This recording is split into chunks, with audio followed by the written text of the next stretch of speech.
Hello everyone, I am Dr. Daphne Clarke Hudson, aka Dynamic Daphne, the Queen of the Empowered Soul. I am so excited that you have allowed me in your living room. So why don't we have a cup of tea as we have a heart-to-heart? And my heart-to-heart is going to be about the Mission Unstoppable. I am so excited to be part of this book. I tell you, I started to read this book, and as I go through this book, it touched my heart so much. I had some times when I shed tears. There were times when I experienced overheating in my body because there are some of the stories that touched me so much. And I could not imagine that people had gone through those situations and were still around to share their stories. And I applaud them. And I commend them for their boldness in being vulnerable to share these stories. So here's what I want to encourage you to do. As you begin to read this book, I want you to grab your highlighters. I want you to grab your pen and pad. I want you to sit back, relax. And as you go through my story, I want you to highlight all the aspects of my life that touches you.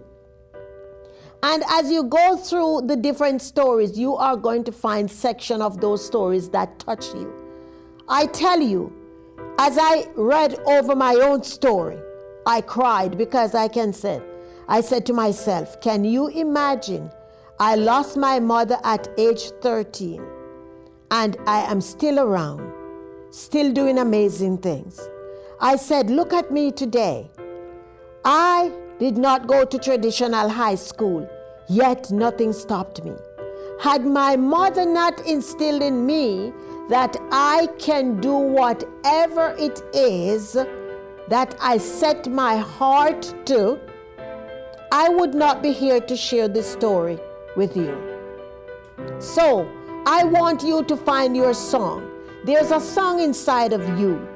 Don't be ashamed to be vulnerable. Don't be ashamed to share your mess with other people, because your mess is your most powerful message. There are people out there who are waiting on you to hear your story. What's your story? What's your song? I want you to be encouraged to go out there and share your story. So don't forget to pick up your copy of the Mission Unstoppable. And I would love to see you at one of my presentations where we could take a picture together and I could sign my book for you. I honor you and I show gratitude to you. Your story is not for you. Your story is for the world. I love you. Go out there and do great things.